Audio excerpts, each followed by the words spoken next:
All right, good morning. Happy Monday. It's the Travis Neville Podcast. I'm Travis Neville. I wrote this book called The Johnson Method. You can get it everywhere. Speaking of books, I did not reinvent the wheel with this thing. I was just thinking about that. I get this question a lot. What were my influences? You know, what made me want to kind of express my thoughts in book form, and I don't, it's kind of weirdly ironic. I'm a former English teacher, and now here I've written and published a book, but I wouldn't consider myself a big reader. Like I watched my parents, and they still do this. That to them is their relaxation time. They sit down and they read a book, and they're just happy as a pig in shit. Like actually grabbing a paperback book to me usually, or a physical book, that's a recipe for falling asleep. Most of the time, if I'm reading an actual book, I'm probably traveling, like on an airplane. I certainly can't read a book when I'm riding in a car, definitely not when you're driving, obviously, but riding, I know I learned this when I was a little kid. If I read when I'm riding in a car, I'll get sick to my stomach and throw up. I'll get motion sick. It's weird, but when I'm stuck in an airport or on an airplane, I generally have a book with me. This last trip, I read, I told you I read the On Forgiveness, the essay from Russell Hassan. That was a good one. But my point is this, like I said, not a big reader. I wouldn't consider myself that.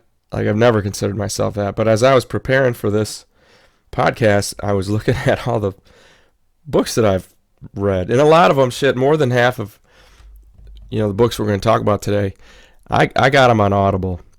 I'll listen to them when I'm driving. So sometimes when I'm like putting away groceries or working in my garage, I'll listen to a book then too if it's something that I'm really interested in, I'm really into it. I'll listen then, but generally it's on a long drive. Like today, I'm going to head up north, spend some time with some family up there, and it's starting to get warm out. And I've got a couple books that I'm excited to listen to on the way up there. So that's what I'm going to do. But like I said, not usually a big reader, but the stuff that I do read, it just kind of goes to show that I'm not reinventing the wheel here. People have put down their thoughts on basically how to get your shit together in life forever. I mean, since people could write, they've written about the human experience, what fails you and where your doubts are and how to get past that and how to build confidence. And basically the self-help book genre has been around forever. I mean, you could argue, one of the oldest books, the Bible, it's basically here's how you live your life story. I mean, a lot of it is. And like I said, people have been doing that ever since. So I wanted to go over some of the books that have been impactful for me, and maybe they'll help you. So we'll go through those. So the first one I wanted, was that essay by Russell Hassan. By the way, my conversation with this guy is going really well right now. We're going back and forth. He's an interesting guy, so we'll see how that turns out. But you guys, we've gone through that a ton. You know what that's all about. This book, Be the Best at What Matters Most, was one that was given to me by one of my former bosses. And the guy was kind of a douchebag, but he's like, this is going to help you. This is going to help you. And I think, honestly, when I think back about that conversation, he hadn't read it. Somebody told him this was important, so he told me it was important. So I read it, and it was all right. I mean, there were no groundbreaking, things in here that people had never said before. But it's a nice refresher on how to be successful in an office environment, which, that's always been tough for me. I usually don't get along with people that well. This one is John Gordon, all right? And that, one of the best compliments I ever got, my buddy's wife was telling me about this guy. And I guess I hadn't connected, because I had read this book before she was telling me about John Gordon. And I didn't connect that that's the guy who wrote this book. Anyway, I'm like, well, who is he? She was talking about this John Gordon. She's like, well, he's you. And man, I started looking into this guy, and obviously he's wrote some really powerful books, and his social media presence is awesome. It's like one of the most positive guys you've ever seen. Like he's just real sharp and very motivational, and what a compliment to be, paralleled with this dude. Anyway, this book is awesome. It's probably a 20-minute read. The basis of it is just basically, what do you do? How are you going to handle pressure around you? How do you handle pressure? And it gives you this kind of extended metaphor that, it's helpful. And this is one that, this was actually recommended and given to me by one of the coaches that I work with.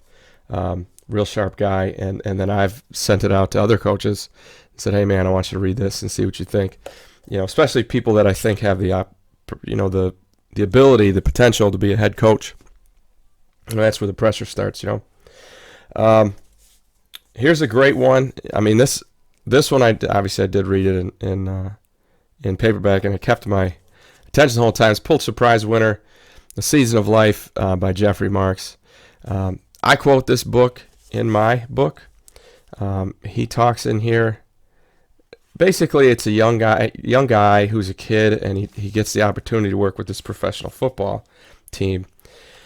And then later, when he's older, he ends up reconnecting with one of the players from that professional football team who is now coaching a high school football team. And he hangs out with this team for a season of life. And you just learn a ton about life again.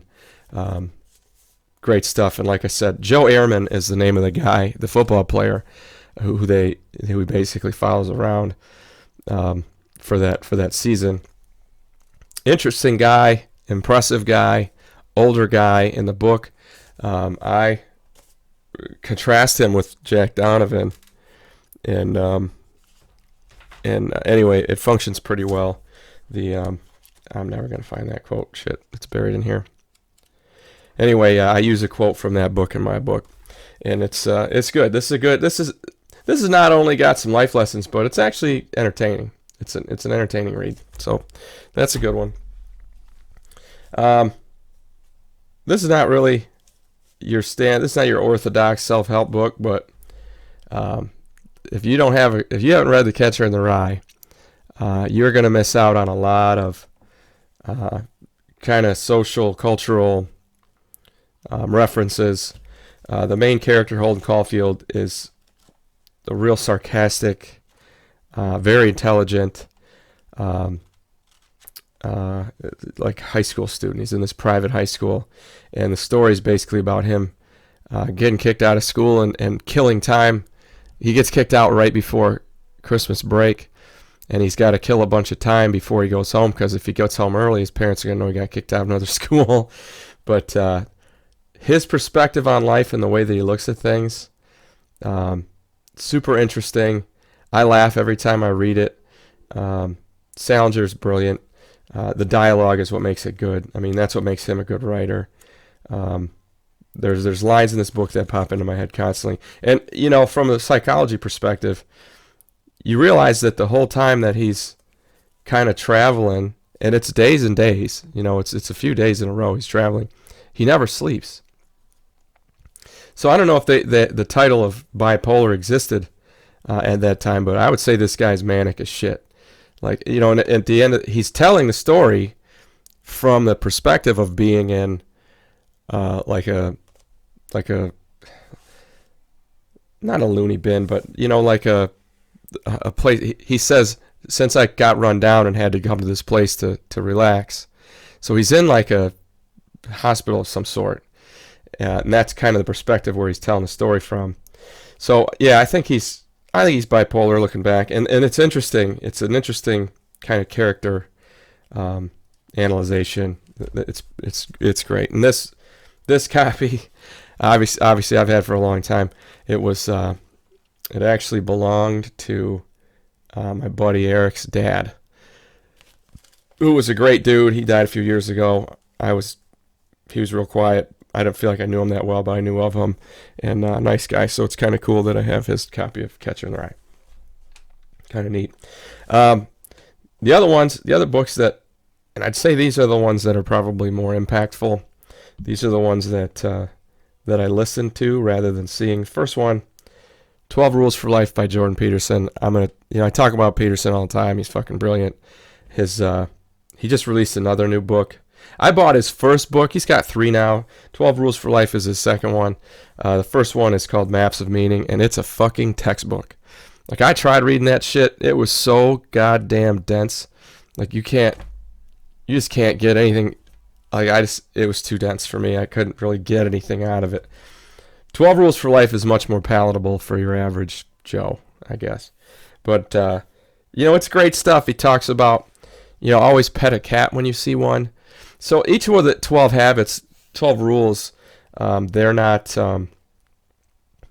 like mine, they're not clearly stated for what they really are. He just kind of uses an example, and then you can turn it into what you want it to be.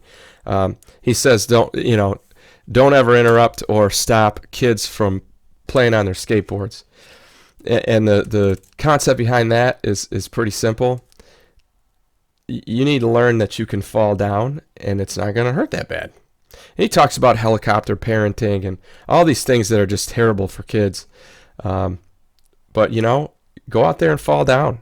Skin up your knees. Get back up. Realize that it's okay. It doesn't hurt that bad to fall. And so it's nothing to be afraid of. I mean, and there's such a big lesson there, of course. Take some chances, take some risks, start a business. Do some great things if you can, and don't be afraid of falling down. I mean, being afraid of shit, that's rule number 1. Beat fear. So a lot of parallels between his stuff and my stuff. Amazingly, obviously he came first, and I liked his stuff. But one that I'm still working on right now, it's super interesting. I talk about politics sometimes. This book is called Hate Incorporated, Hate Inc. It's by a guy named Matt Taibbi, and that's the book that he's a journalist. I think he worked for Rolling Stone, and what he's talking about is how the media has made so much money off of polarizing us as a population over the Trump shit, essentially. Polarizing us. The more they get us to hate each other, the more money they make. Essentially, it's a great book. He's got a ton of arguments and a bunch of examples, and it's a great read. I'm enjoying it. I'm not done with it yet. Still going on that. I actually interrupted that one because I had a guy that I coach with who recommended that I look into this guy named Simon Sinek, Sinek, and I've talked about him earlier. I talked about him in the You're a Drug Addict podcast, and I read his book called Leaders Eat Last, and that's the one he dug in pretty deeply on those brain chemicals, and that's what got me thinking about it. But that's a good one. He basically talks about how to organize an organization, how to get people to be bought in and to enjoy what they're doing and to be as productive as they can. It's a great leadership book. Obviously, Leaders Eat Last. And it just talks about the difference between a good leader and a bad leader. Great stuff.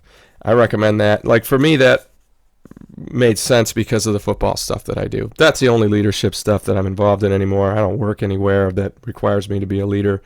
I don't really do anything else. So, but for football's sake, that was a great read, and I enjoy it. That was Mike Diener, coach that I work with, recommended that. Thanks, Mike. Excuse me. I read Dan Crenshaw's book, Fortitude. I was a little disappointed in some of the stuff. I should have known this going in. This guy's a pretty damn extreme right-winger. Really impressive guy, don't get me wrong. He's a former Navy SEAL, worked his ass through a bunch of shit. He's only got one eye. He should be completely blind. That happened, he was on a SEAL mission. He's now, I think he's a senator out of Texas. High character guy, very disciplined. He's the kind of character person that I would vote for sure. But his book, he just kind of went over the edge on the right wing stuff a little too much. I mean, he had a giant section on religion and Jesus and all this, and that's not my thing. So that disappointed me. And he does spend a lot of time hating on the left. I don't know, just a little overboard on that stuff. I wanted to hear more about his life and how he got where he is and what his philosophies are, and there wasn't enough of that in my mind. But great book, though. I enjoyed it. Certainly was entertaining.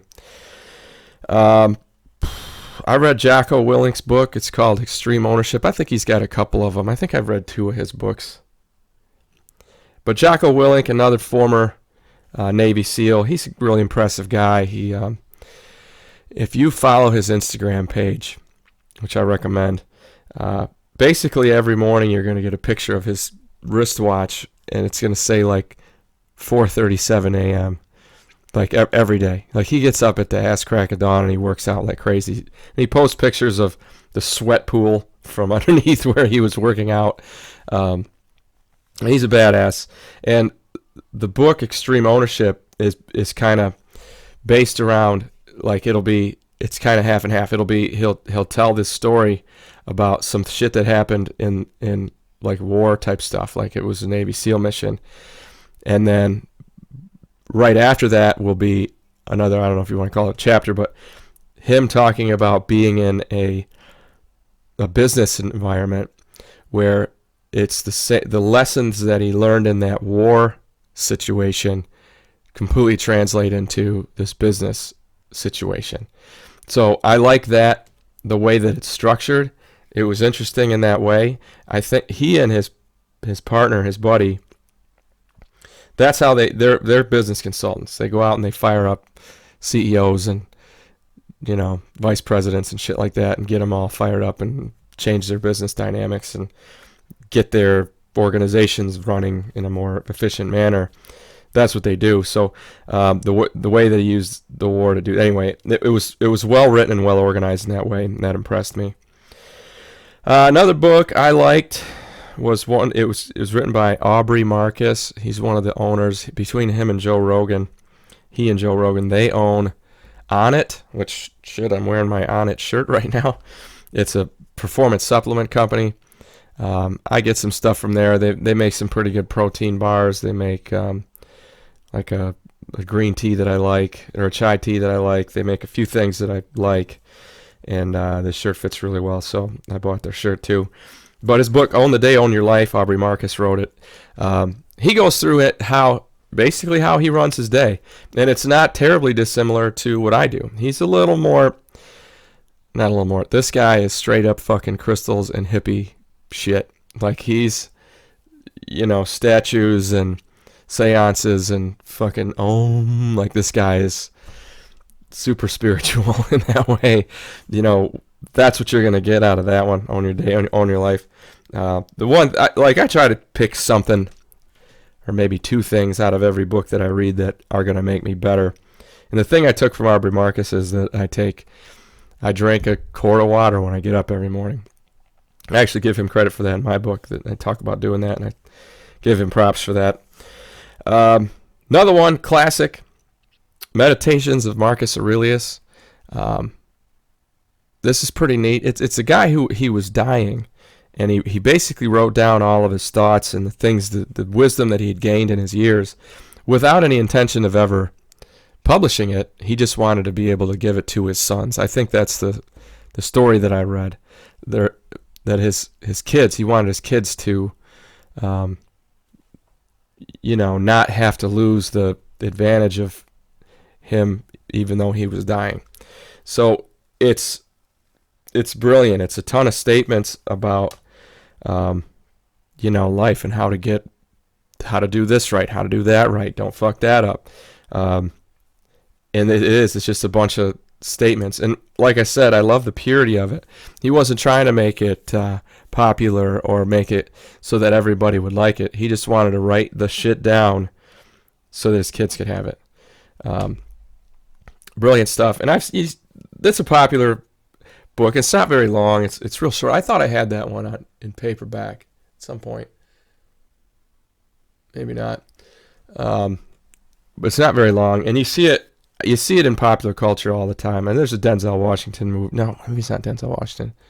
Maybe it's Antonio Banderas. Anyway, he's walking around he's carrying this book through the whole movie, and he's constantly reading parts of it. And So you'll see it all over the place. It's worth your time to read it, and it's not very long.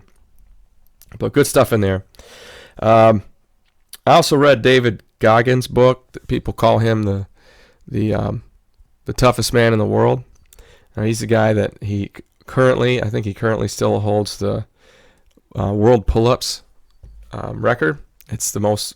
You got 24 hours. How many pull-ups can you do in 24 hours? He tried to get it like 3 times in a row, and he finally got it.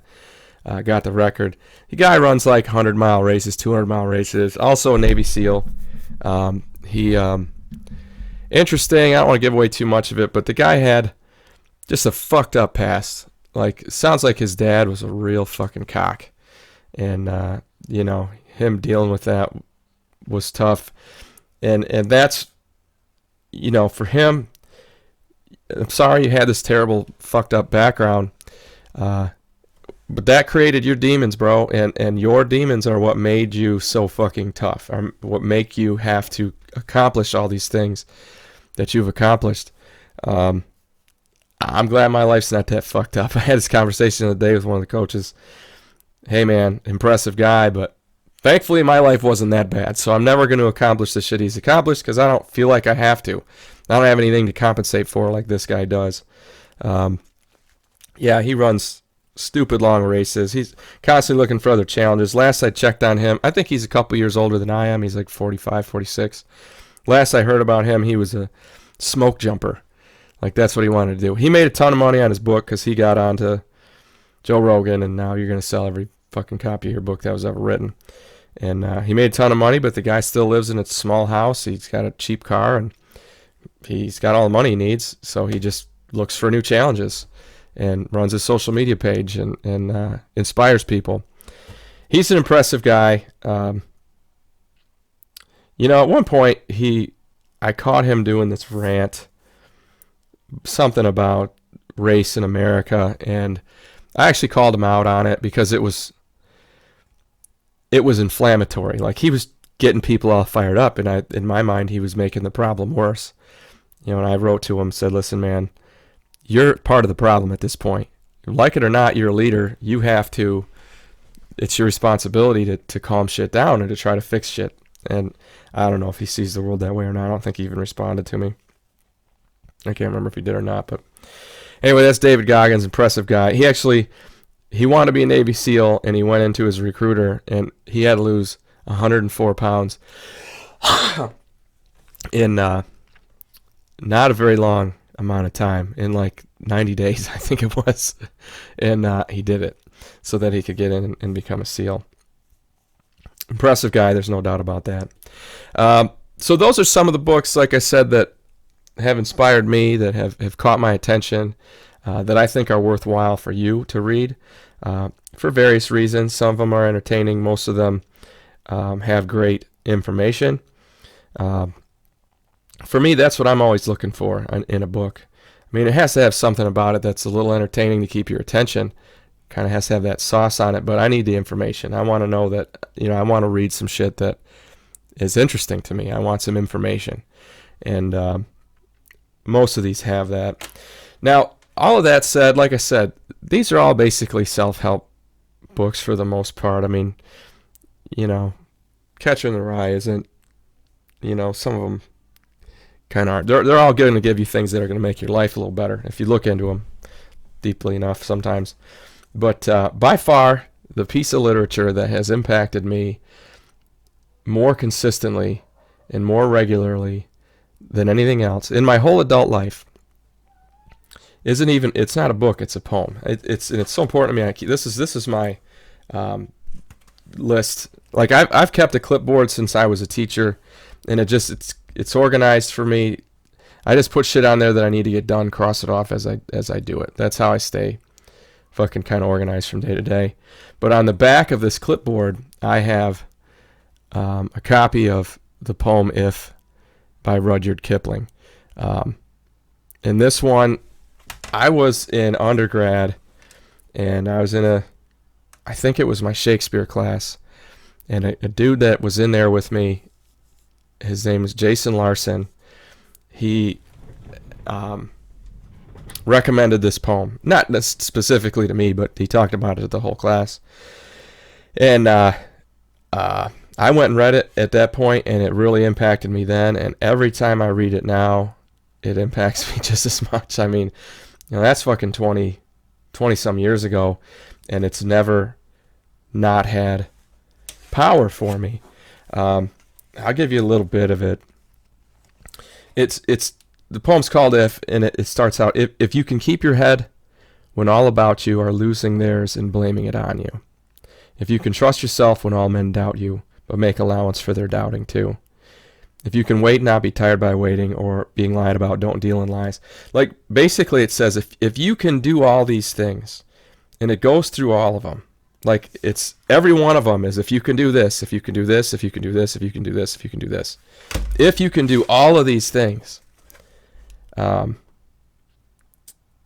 is the earth and everything that's in it, and which is more, you'll be a man, my son. That's how he ends it. So it's, in a 4 stanza poem, he basically lays out, here's how you be successful as a man or as an adult, really. It's really impressive stuff. It's every time I read it, like I said,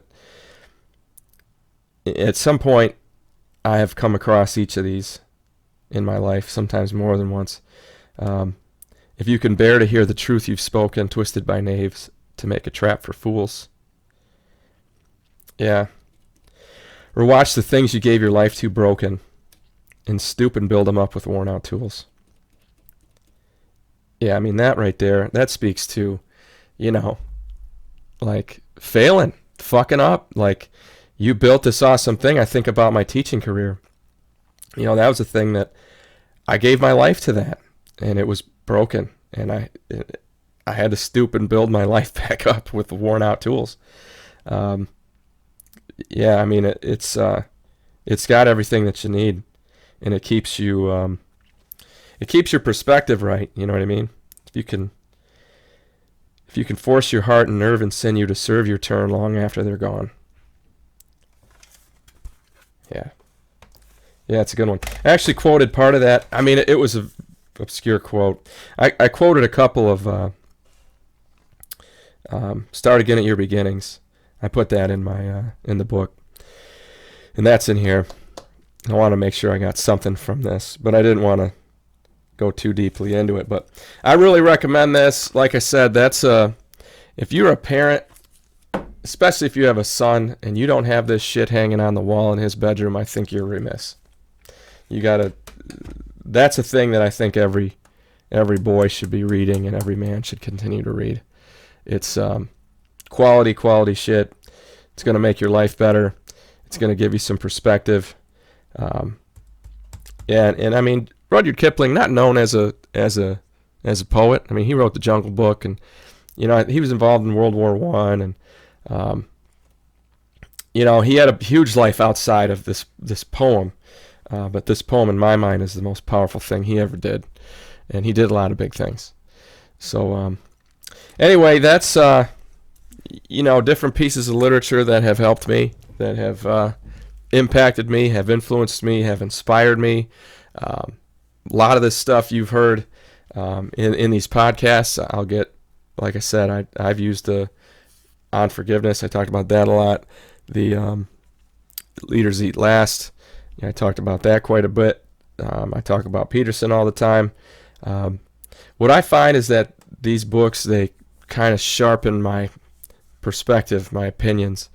I'll read these things and they get me thinking down a certain line.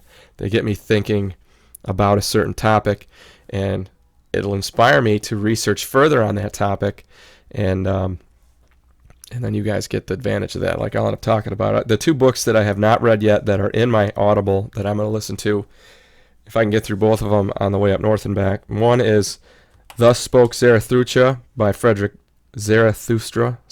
Thus Spoke Zarathustra. Friedrich Nietzsche. Peterson talks about Nietzsche a lot. I figure I better fucking dig into that.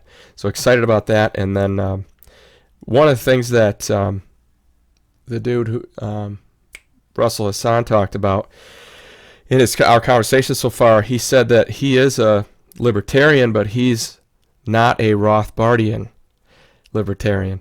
but his friends are, or vice versa. I can't remember what it was, but so I looked it up. Who the fuck is Rothbard? It's Murray Rothbard is the guy. He wrote a book called For a New Liberty.